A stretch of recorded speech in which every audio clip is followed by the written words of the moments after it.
Hello and welcome to I Want to Fight Araki, a JoJo's Bizarre Adventure close analysis podcast. I'm Thomas, I'm Emily.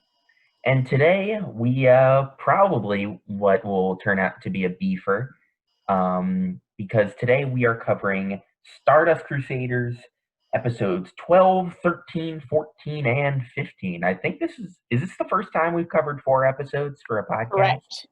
Yeah, so lot to break down.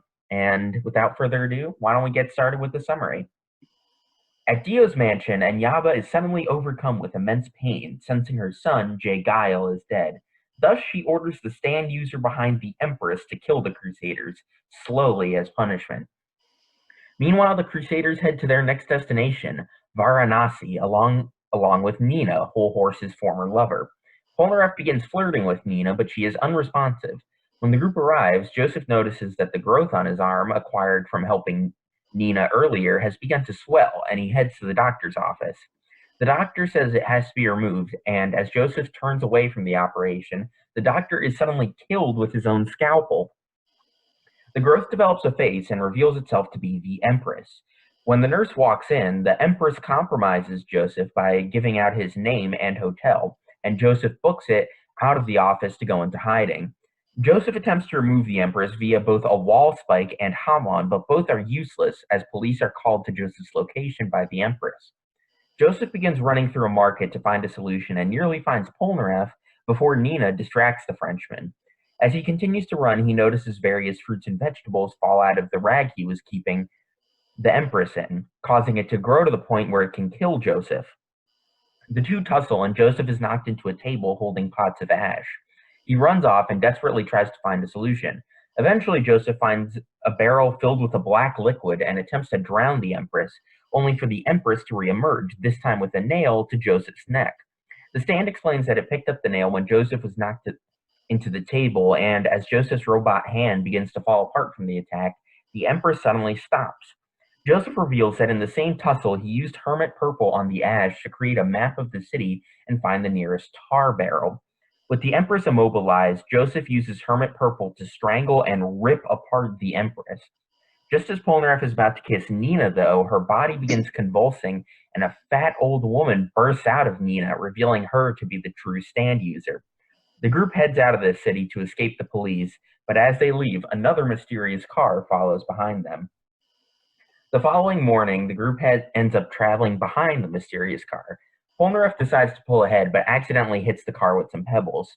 As they move down the road, however, the group meets up with Anne once again where she is hitchhiking. As they continue to drive, the mysterious car from earlier pulls ahead, but then immediately slows down. Eventually, the driver tells them to pass, but when Polnareff does so, the car comes face to face with a truck. Star Platinum punches the truck to prevent it from going off the road, which causes the Crusaders' vehicle to flip in midair but land safely. The group decides to stop at a rest stop to avoid the red car and cool off, but when they arrive, they notice the red car hiding out nearby. They interrogate the patrons, believing the car to be a stand, but when they do so, the red car speeds off.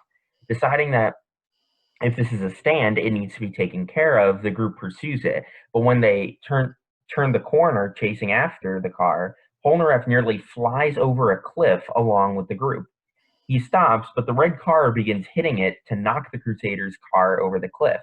They eventually do, but Hierophant Green uses the winch of the Crusaders' car to attach it to the red car, and Star Platinum is able to pull down the red car, causing it to switch positions with the Crusaders' car and sending the red car into the ravine. The group takes a moment to catch their breath when suddenly a voice begins emitting from the car radio saying that it's a stand, the Wheel of Fortune, and that it cannot be destroyed. After this, the red car burrows up from the ground. It begins fixing and modifying itself with spikes as Jotaro prepares to attack it with Star Platinum. However, Joseph warns everyone to be careful as Wheel of Fortune releases a shockwave that creates holes in Jotaro, Polnareff, and Kakyoin. The group books it away from the Wheel of Fortune by hiding in a crevice. However, Wheel of Fortune modifies itself again to pursue them.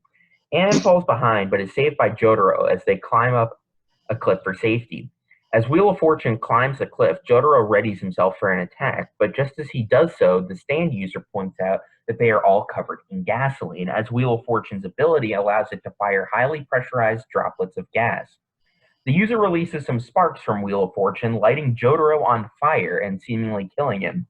He prepares to do the same for the rest of the group, but is caught off guard when Jotaro appears from the ground perfectly fine.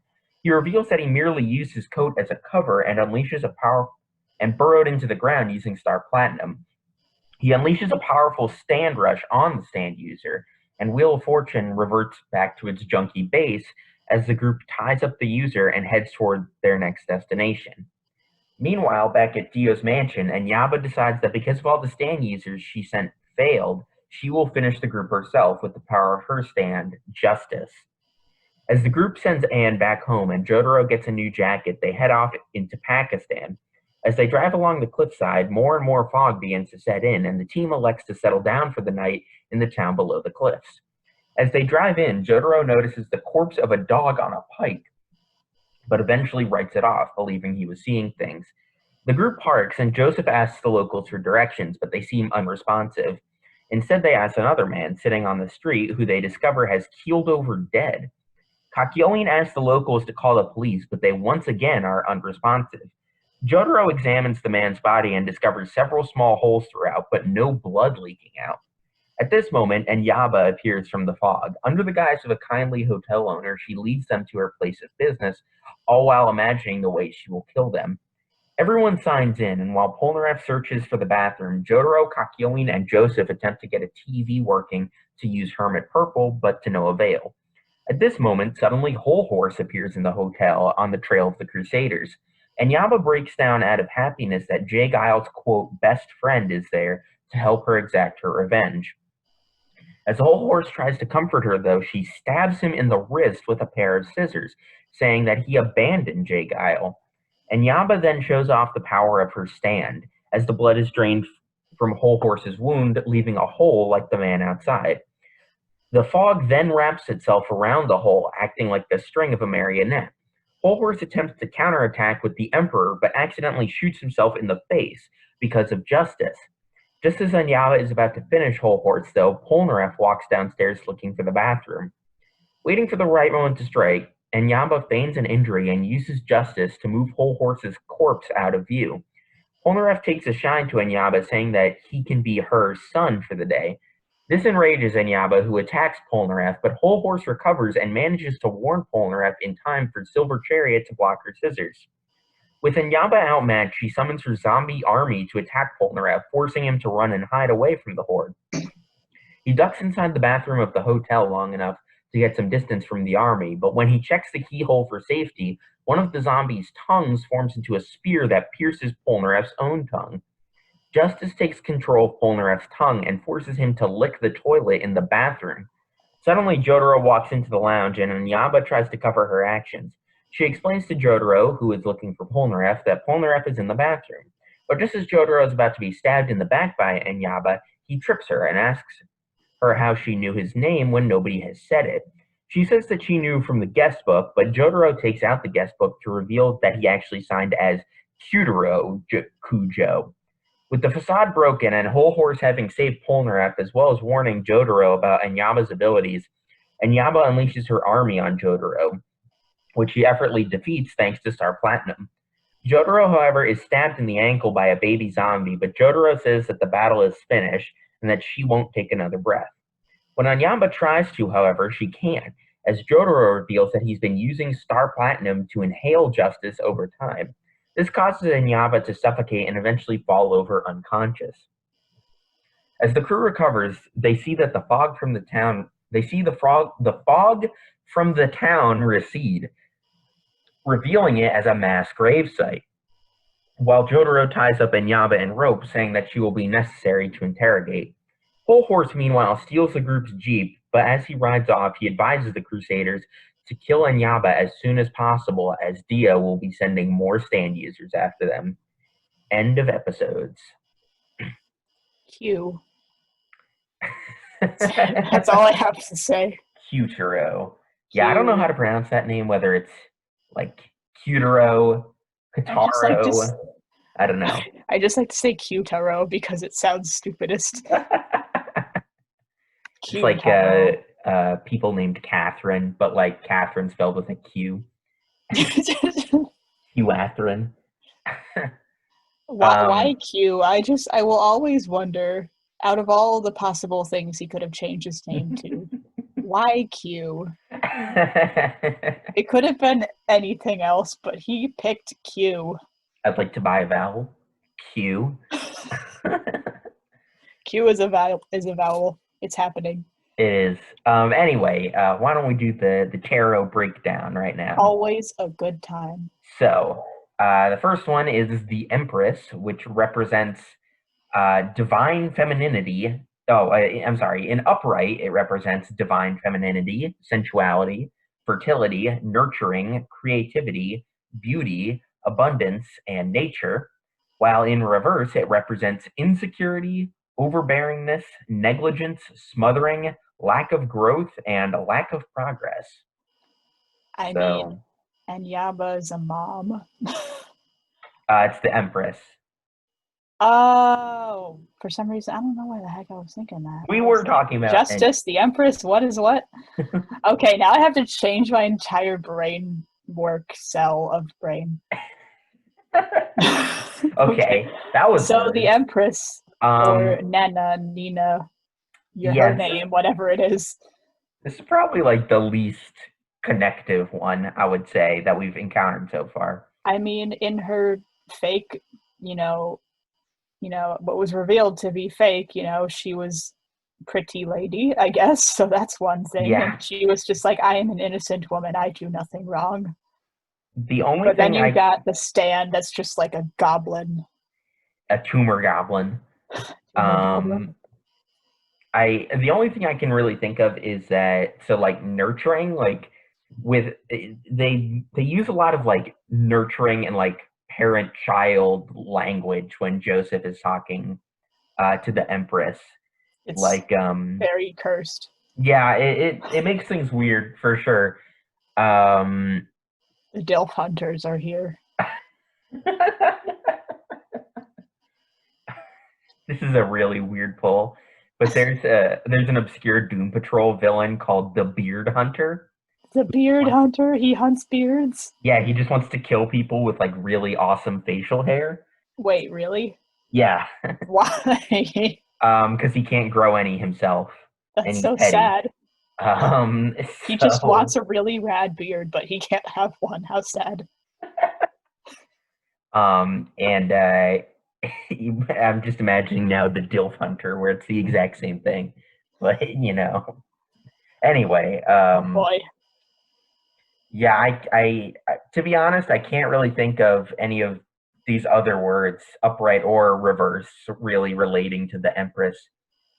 Um, I really can't, other than that whole, weird parent child thing that they had going on. And mhm. also like the weird parody of, I don't know. I thought like the tumor stand goblin thing is like a weird parody of femininity. It was just like this goblin. But I don't have much to Maybe. say on that. I mean, it's got like boobs, It right? Like does, but like its face is like goblin. maybe it's a metaphor saying Maybe it's a metaphor. that all women are just gonna drain you of your resources and eventually try and kill you, and that you need to cover them in tar as soon as possible. Welcome to InfoWars, guys.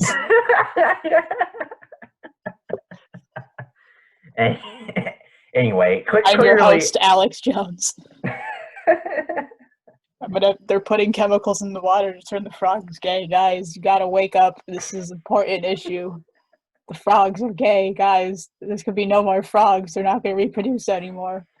The frogs are all gonna die. that was a joke for the record. I don't think that's what's actually going on. I don't want to be canceled, please. Um, Hashtag let's not cancel Thomas, please. anyway, I guess we can just move on to the Wheel of Fortune. My stand is car. Car. That is my soul. So anyway, upright, it represents change, cycles, fate, decisive movements, luck, fortune, and unexpected events. While in reverse, it represents bad luck, lack of control, clinging to control, unwelcome changes, and delays. I So mean, they certainly did delay them from, getting yeah, to the next town, that's for sure. exactly. I would say probably the most the ones that relate the most are probably change, because in a literal sense, the Wheel of Fortune, I guess, is sort of like A it can modify. shape-shifting car. Right, the car like continues to transform and change and stuff like that. Um, and then maybe like decisive movements, because even though it's a car, it can like you know move up walls and like underground and stuff, all this crazy stuff. So like um, it's got like decisive, precise movements in that aspect, even though it's a car and you wouldn't think like it would be that precise. It's a duck Um, boat. it's a boat, but it drives on land. My Um, stand is a duck boat, that's it. It's going to be very fitting when I go back to Blossom Land. My stand, duck boat. it's a strength minor, I guess. I don't know. Um, Strength, but can go on land. And also not as big, and also not orangutan that is a pervert. yeah, it's a duck that's a pervert. It's the master of the stand. Um, anyway, um, I do you have anything else to say about the Wheel of Fortune? I Or literally don't. all right, That's probably to me, probably, it's a fun episode, but it's probably one of the more forgettable ones for yeah, sure. I would agree for sure. Not much happens. Like there's nothing thematically interesting well, actually, there was one thing that happened that was kind of thematically interesting, but we'll talk about that later. I think the bulk of our discussion is going to be spent on the justice episodes. Indeed, which But are some of the funniest episodes, and yeah. not gonna lie, they're funny. So speaking of justice, so upright justice represents justice, no shit, karma, consequence, accountability, law, truth, honesty, integrity, and cause and effect. While in reverse, it represents injustice, retribution, dishonesty, corruption, unfairness, and avoiding accountability. See, this makes a lot of sense when it Mm-hmm. comes to in the upright. It was like, yes, um, and Yaba wants to get revenge for her son, and that is the thing because Polnareff killed him, so she's like, I must kill Polnareff. But then you got the fact that her son kind of maybe raped and murdered his little sister, and Right. that's where you get the reversed dishonesty right there. I mean, like, she's like, oh, my son is so pure and noble, like, how dare he? And I'm like, pure and noble my ass, okay. Yeah, that's actually a really interesting point you bring up, because it's sort of like dishonest to, because I was thinking in a much more literal sense where she is, being dishonest to the Crusaders about like who she is. Um, but you are right, like she is sort of being dishonest to herself in that, like it's not like Jay Guile was a good guy, but like she's like, oh, he's in heaven and stuff like that. I highly doubt that. Yeah, and also avoiding accountability is kind of like that, Oh yeah, definitely. where she doesn't want to like take responsibility that like maybe Jay Guile was a bad dude, but you know, I love how Polnareff got revenge on some dude whose mom wants revenge on him for getting revenge on her son. So you're just gonna get revenge on the guy who got revenge on your son, and now you're getting revenge for him getting revenge on your happy birthday. it's it's like Harley Quinn the animated series tells us, you gotta kill the bloodline. Have you seen that Vine, Thomas? No, That I one haven't. Vine. You just go bring a birthday gift. My birthday. I have a birthday with a birthday gift with the birthday. Happy birthday. smashes a glass into the other person's face. I just thought of that with revenge. So you're just gonna get revenge on him for getting revenge. Happy birthday. That's pretty good. That's like the first thing I thought of when like they confronted each other and Yappa was getting pissed off at Polnareff just for existing. I wonder if you could also tie in corruption with this as well, where sort of Enyaba using justice has corrupted the townspeople. Like The they're corpse essentially zombies. right, like they all get turned into zombies. They're like, I dropped something. barely alive, like, barely sentient in any respect.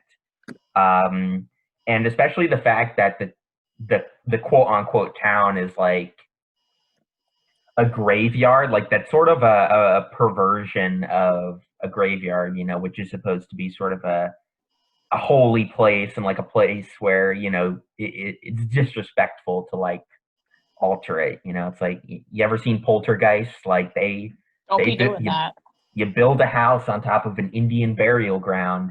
That is, it's not going to work out. Oh gosh. I saw this meme or something where it was like, gosh, things in the US are so bad lately. I wonder if it was like it seems like the whole place was built on like a Native American burial ground or something. I saw that too. And Yeah. I was like, that is so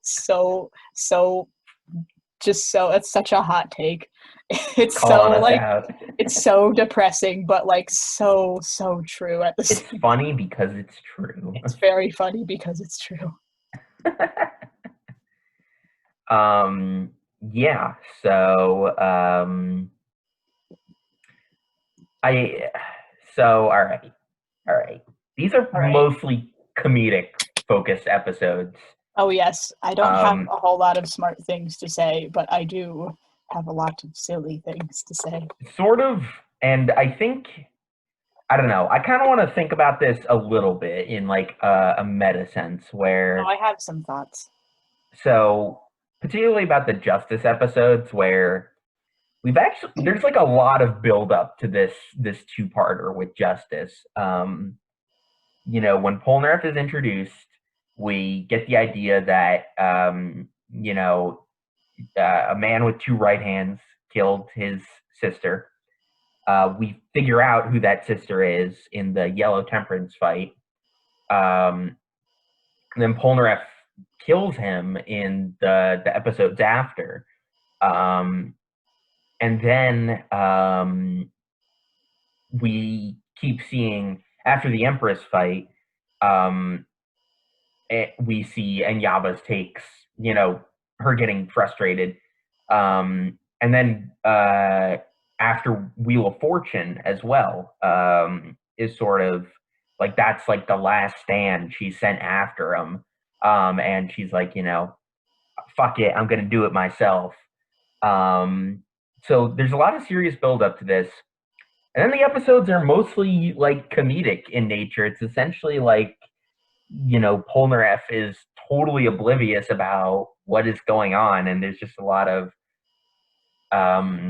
like wacky internal monologue and over the top stuff. And like zombies like out of nowhere, like it's it sort of makes me wonder, about what is if something is being said, and if something is being said, how does that play into the fact that we have a lot of serious buildup for what is essentially a comedy episode?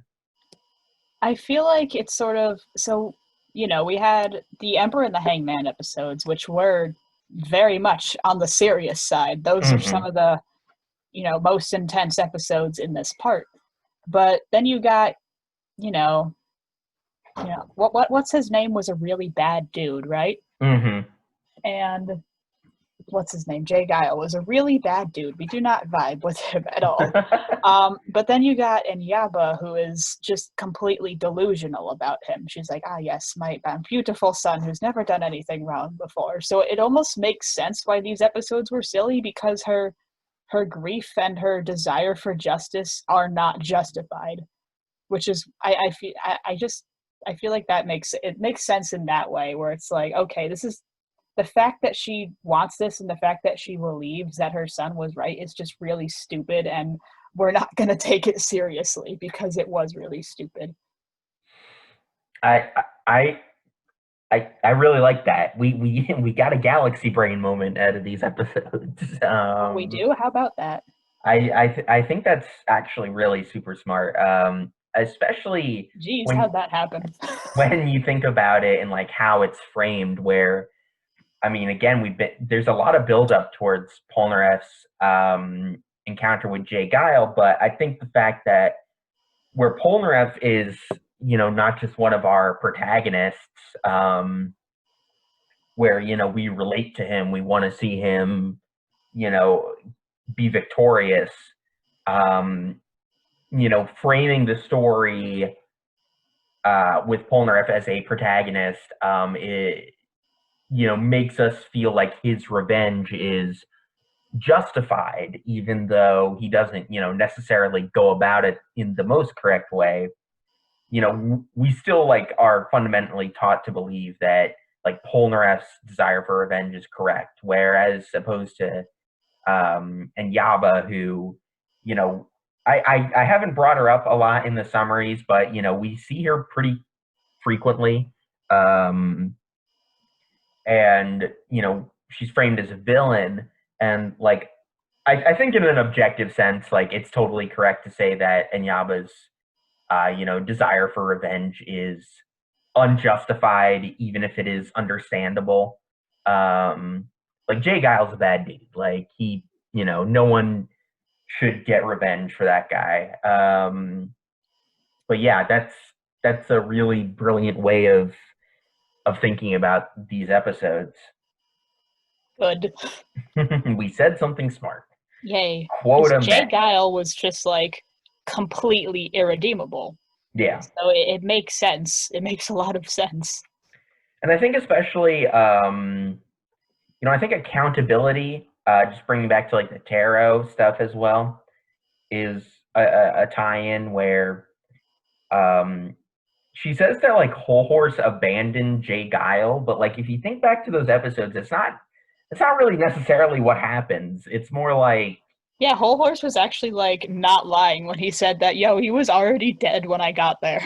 yeah, he was already dead, and like you know, Polnareff and Kakyoin were like in a car, and like there's no way that Whole Horse could have caught up to them in time. However, he has been known to randomly acquire horses whenever he wants them. That's true. His Maybe name's that's another part of his Stan's power. He can just randomly summon a horse. there's an episode of Dragon Ball Z Abridged where they actually like are poking fun at a JoJo, but Fantastic. Krillin and Gohan are fighting this guy who has the ability to stop time, and they do the whole steamroller thing, and and Krillin just goes, it's like Gohan, his ability, he can summon steamrollers. Oh wait, I think I've seen that. It's like the same thing with Whole Horse. He can summon horses And guns. and guns. That's the Yeah. most American thing I've ever heard. he's a cowboy, so Whole Horse is definitely American. There's no way that he isn't. mhm. You could just look at his face. his punchable face. His very punchable face. All Americans have punchable faces, I would know. I have a very punchable I'm face. American. Everyone here has a punchable face. That's why people get punched so often here. I don't even know what that means. just to jump around for a second. The Empress episodes, I have like one or two things to say about those. Oh, I do have things as well. Yeah. All of them are about Joseph. Did you want to add more to the Justice episodes? Probably not, no. Okay. Yeah, so the Empress stuff. This is the first time where we get a Joseph-focused episode We stand a Joseph-focused episode, in yes. in Stardust Crusaders, and I actually think it's really brilliant. It's a nice continuation of sort of how he was in Battle Tendency. Um, yeah, I think they do a lot of really nice stuff in terms of continuing it. Ooh, Emily, that's a did good you callback. wanna bring up some specific stuff? Oh, I do have some specific stuff though. Um, it's literally like watching him in Battle Tendency, but not because he's old and just Right. um you got him saying, "You're no match for the cunning of Joseph Joestar," or something along to that, and then immediately in his monologue, he's like, "Oh shit, how am I gonna get out of this one?" I feel like that was his vibe throughout the entirety of Battle Tendency. He was like, "Yes, I'm confident," and he's like, "Oh no, I think I might die." Not to mention, this whole episode was just like, it was probably the perfect stand fight to give him hmm because it's such a weird stand. He had to use Brain of Cell to win. Um, and also something really interesting that I noticed that's just like kind of out of nowhere, but his stand is like Joseph's stand is a perfect representation of his fighting style. Like hmm his stand literally has clairvoyance, and his whole thing was, "I know what you're gonna say next." Exactly. Yeah. And that part is, it comes back. We get a lovely callback that makes me happy when the Empress predicts what he's thinking in the beginning of the fight, but oh boy, do the turntables when he predicts what she will say at the end. And then he gave us the good old quote, "When your opponent starts boasting, you've already won." Yeah. What a legend. Yeah. I mean, all the stuff that you brought up there is so great. It's It's really what just makes good. this episode a lot of fun. Is that I think we so like Hermit Purple, they sort of have this running theme where it's sort of like uh, a much weaker stand compared to everybody else's. Um, but I think again, like he uses it in creative ways. I love the detail about when he's rolling around in the ash and he uses Hermit Purple to create a map. Such a Joseph thing to do. Yeah, it's a really cool way of using his stand, and I think as sort of we brought up earlier in the Stardust Crusaders discussion, I think when Araki writes the fights out of the box, like thinking about the stand powers in very various like non-traditional ways is when the fights are at their best. And I think he does that with Hermit Purple here. Um, I think as well, it's just a very satisfying episode in terms of the way it's written. I mean, like the Empress is like seemingly like impossible to beat. Like, Just um, like a certain other person that he once defeated. exactly. Um, and sort of the fact that like once he finally like he so like the way he beats it is he wraps it in Hermit Purple and then attaches Hermit Purple to um the top of like it's like a, a metal bar or something and then runs up the side of the wall and jumps back down. It's like, he probably could have, killed it just by standing and using Hermit Purple to strangle it. But just the fact that he finishes it off in such a flashy way is very satisfying. Um, I think. It's just a good episode. Yes, very very solid all around. Some nice Joseph moments. One thing I think is interesting about Joseph again is sort of as we said many times, the character arcs are a lot more subtle here than in Battle Tendency.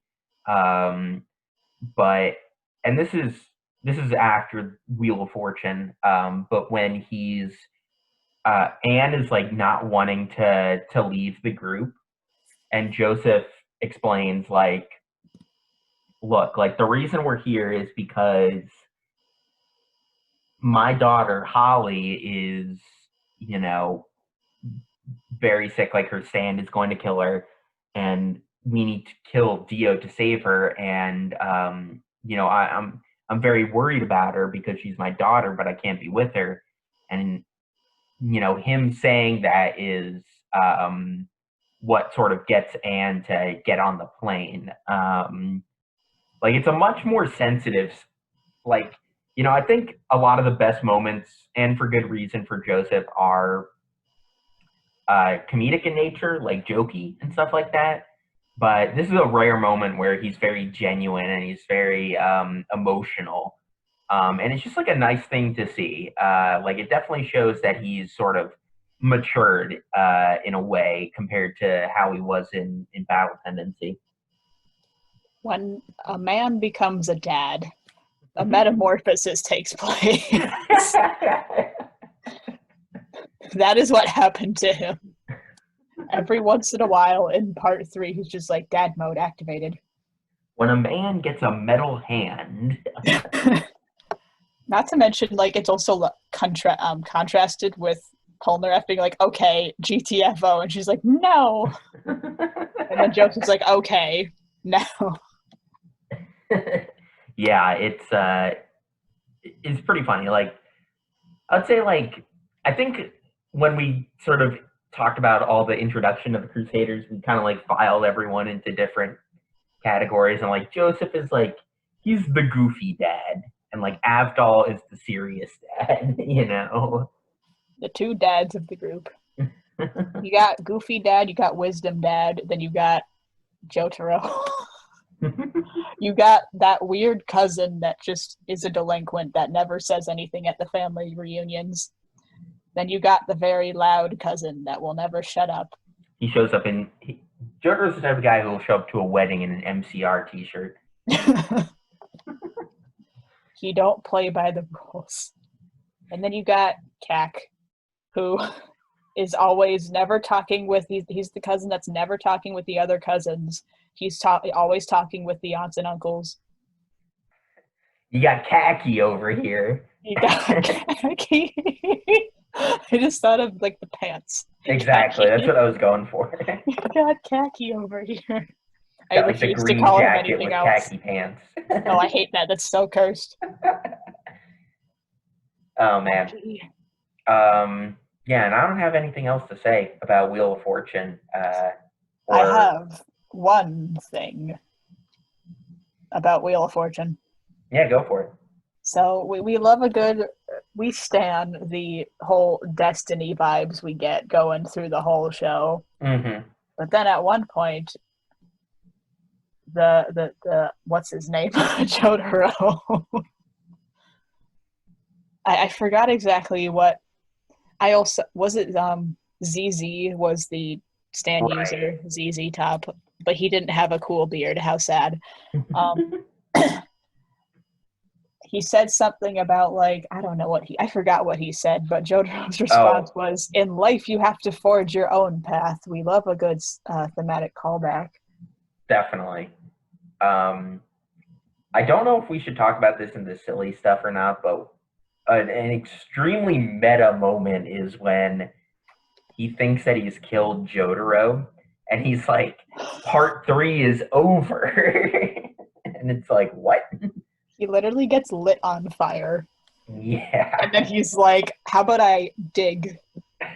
Then he emerges from the ground. He punches a hole through the ground and is like, hello, I am a plant. And it doesn't even look like the ground's like been disturbed at all. So it's like... Also, probably the most badass thing I've ever heard in my life, when Jotaro yeets Wheel of Fortune. Mm-hmm. And it creates a dirt path. He said, see, you made your own path. You're a fast learner. I was like, yo, that's good. Jotaro actually has a lot of badass moments in these episodes.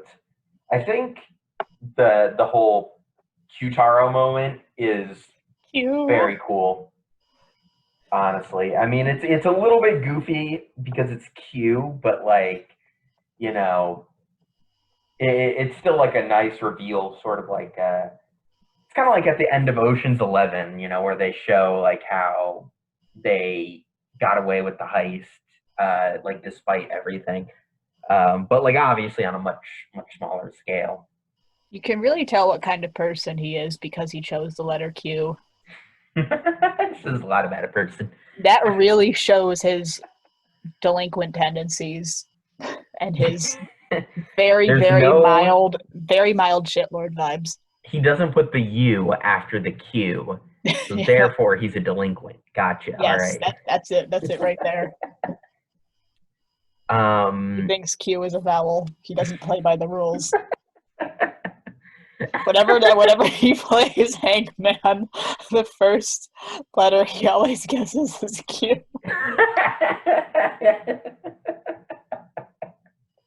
I had such a problem getting that out of my mouth because I kept imagining that, and I don't know why it was so funny.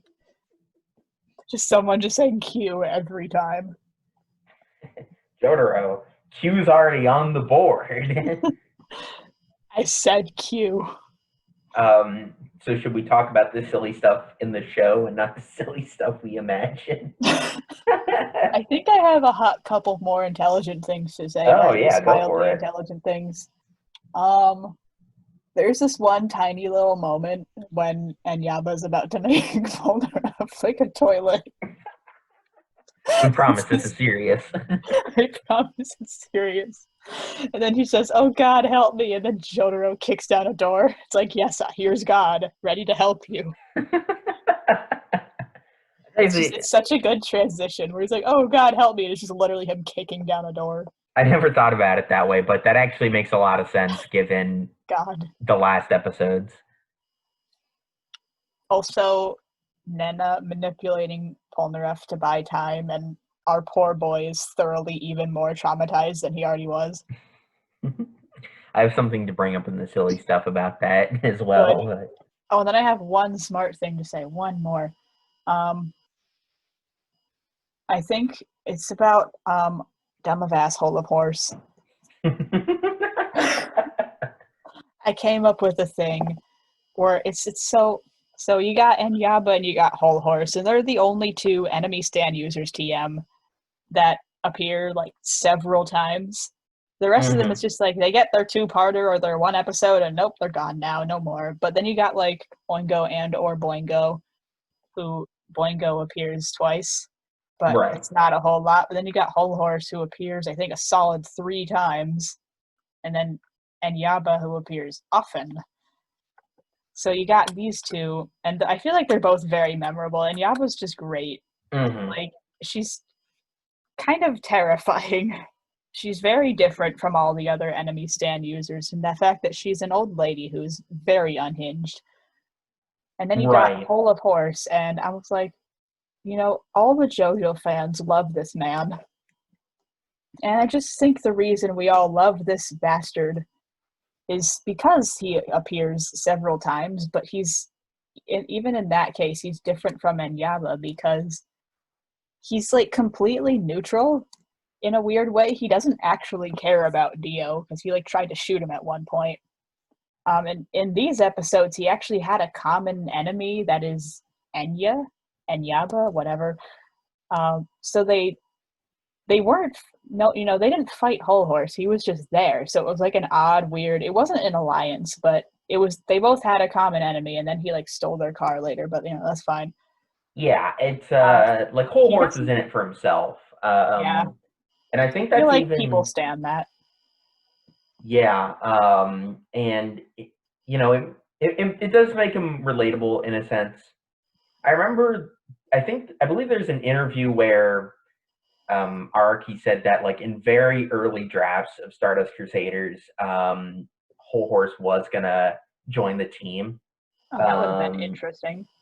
Yeah, which would have been definitely interesting, but he was sort of, I believe the reason he said why Whole Horse didn't is that like Araki like really loves the cowboy trope, and he didn't want to have a character who was like villainous at first and then, turns around to be the hero.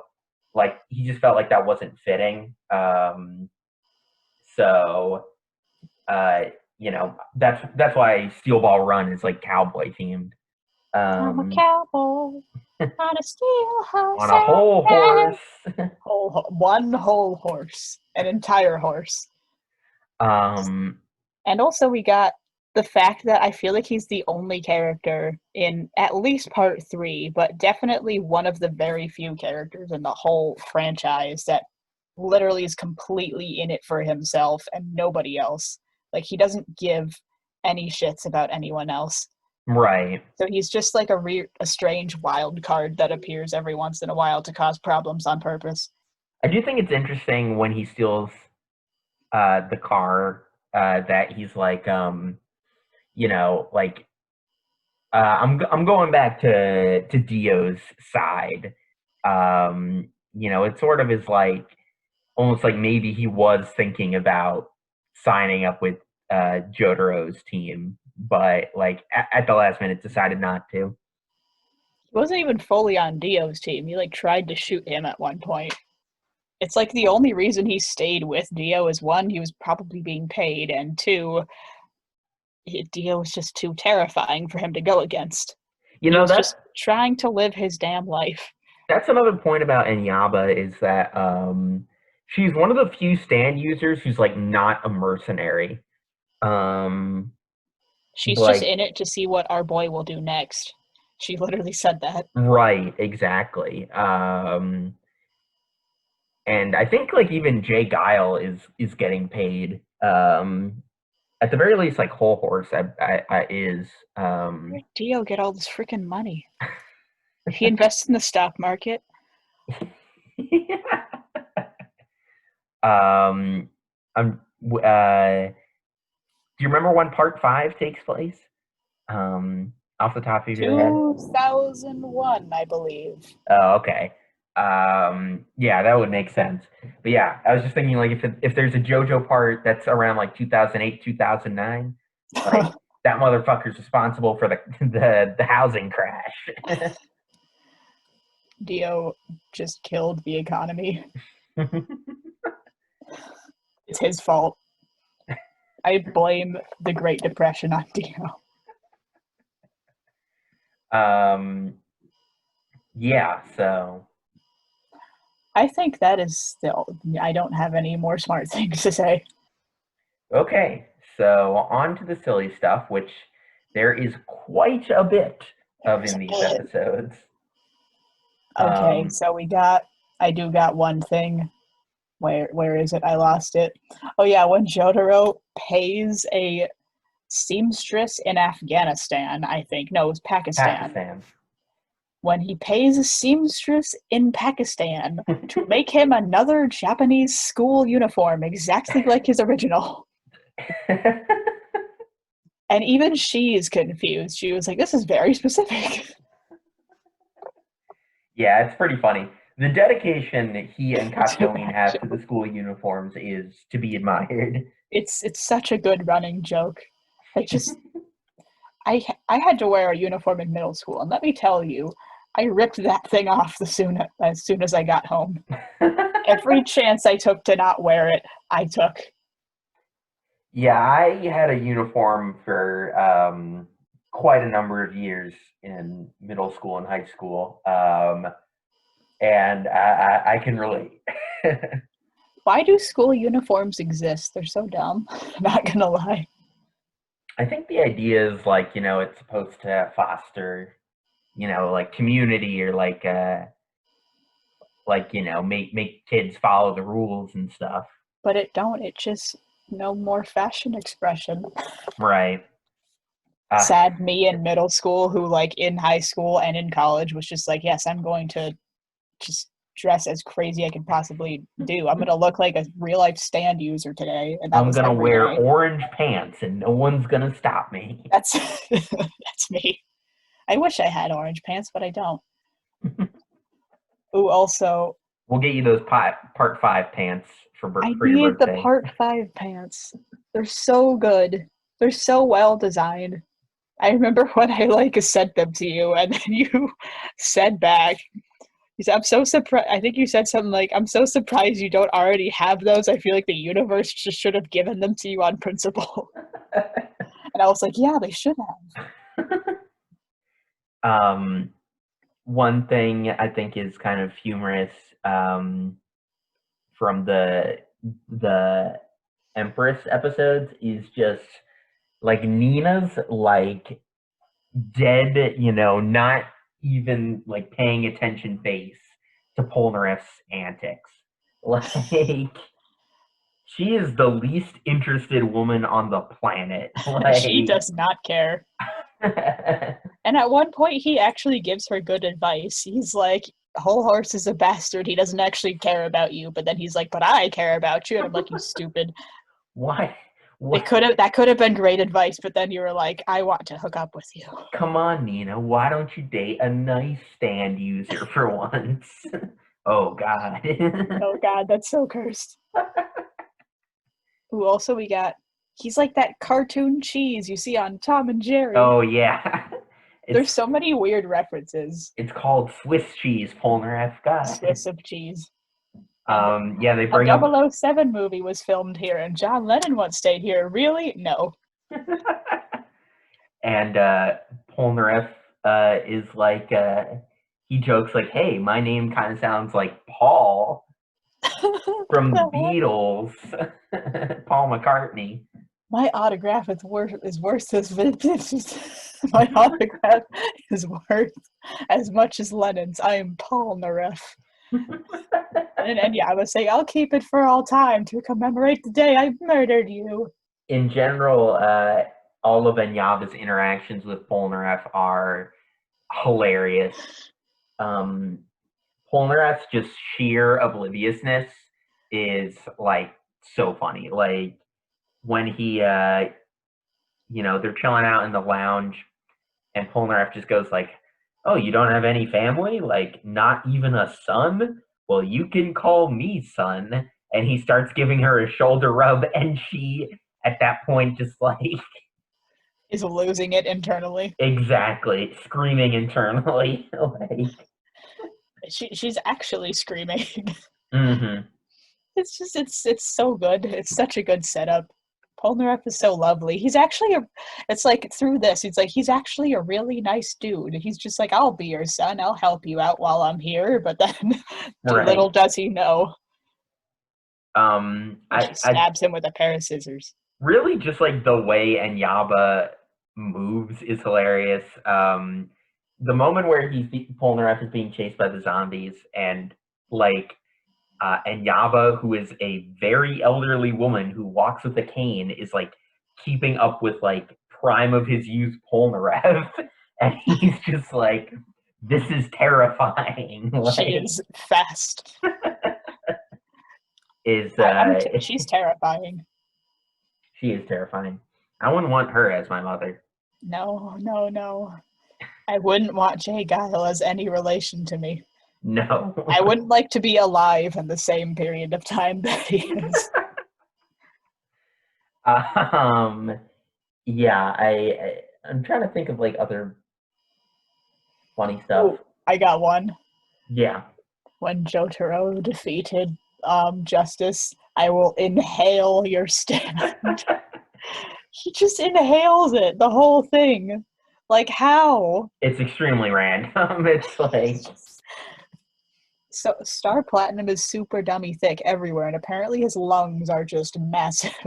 Star Platinum is, I mean, even though I think Star Platinum is cool, Star Platinum is also like he's like plot sealant, Yes. It's like Plot every sealant. time a fight is happening and like Star Platinum's involved and it seems impossible, Star Platinum just pulls a new ability out of its ass. Like Time to breathe really hard. Or like Starfinger, I think is the ultimate example. Starfinger, yes. It just reminds me of that meme. Oh yeah, it's so Fingers good. in his ass, fingers in his ass. Oh, I thought you were bringing up the Bernie Sanders Joe Biden one. That's also a very good one where it's just Throwback like all the way to the first or second episode of this podcast where you brought that up. freaking, it's just the Democratic debate, and it's just CNN topic Starfinger, and then there's just Bernie, but then there's like a purple one behind him, and his fingers are just going through Joe Biden's face. So random, but I love it. The part that gets me the most is where it says topic Starfinger. But yeah, the whole breathing thing is like pretty like, all right, come on, guys. I'm gonna breathe really hard, and then I'm gonna win. I also like that he tries like punching it first. Like Punch the fog. I do that all the time. Punch. Punch air. Sometimes you just gotta punch air. Let's see. We already brought up the part 3 is over thing from Wheel of Fortune. Oh, also we got why am I always getting ambushed in bathrooms? Like getting just completely self-aware of how weird that is. That's pretty funny. Oh, one thing from the Wheel of Fortune fight that I mean, I don't know if this is intentional or not. So like, I feel like, you know, ZZ is probably a reference to ZZ Top. And like that's the master of Wheel of Fortune. And he the fact that he's like super buff, but like his legs are his arms are super buff, but his legs are like bean poles. Like it makes me wonder if that's a joke. Like, you know, he's ZZ Top, so like he skips like leg day. He only focuses on the top half of his body. Wait, that's so dumb, but I love it. I mean, like that guy's going like straight up Donkey Kong, you know, just in terms of like his arms are buff, but his legs are not. You know the Donkey Kong rap? Yeah, the DK rap. His coconut gun, it shoots his first, but if it hits you, it's gonna hurt. All right, this is official. Emily will get you on post game content to sing the DK rap. I only know that one. That's literally, I don't know the rest of it. Side note, one of my favorite jokes revolving that is like it starts like you know, the whole DK rap is like saying what member of like the DK crew they are. And there's one where it's like roses are red, violets are blue, and it's like a present and it's a Donkey Kong amiibo inside. And it's like roses are red, violets are blue. He's the first member of the DK crew. Yes. Yes, I love that that's meme. very good, high quality. But yeah, yeah, like we said, Wheel of Fortune's a pretty forgettable episode. It just really kind of is. And Oh wait, I have one more silly thing. Yeah, go for it. So when Polnareff is being silly and flirting with an old lady, and you just have that one shot of them laughing together, and just both of their poses, especially Polnareff's, is great. Like it's just that shot is brilliant. And then after, like immediately afterwards, she's like, "I hate you. I want to kill you." Yeah, I would watch a supercut of like all of Enyaba and Polnareff's interactions. It's brilliant. He's such a strange man. Yeah, The DK rap is stuck in my head. I can't do anything now. Well, maybe unless you have any other silly stuff, maybe we should end the episode in that case. I don't have any other silly stuff. All right, so if you want to keep up with all the, oh my God, I messed up the order.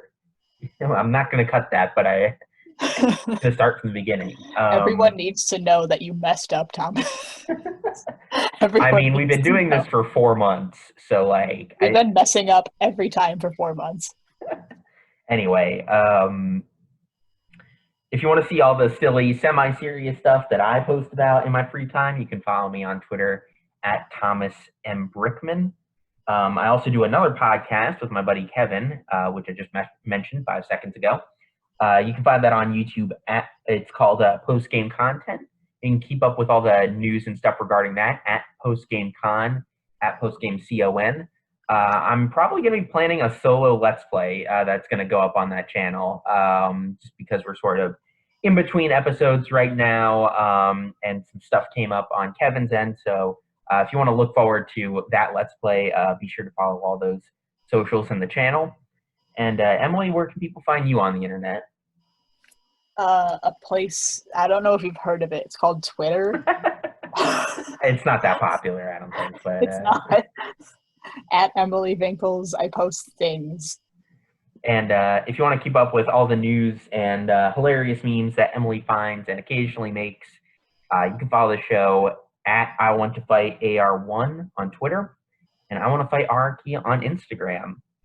And with all that said, we'll see you guys next time when we cover Stardust Crusaders, episodes 16, 17, and 18. We'll see you guys then.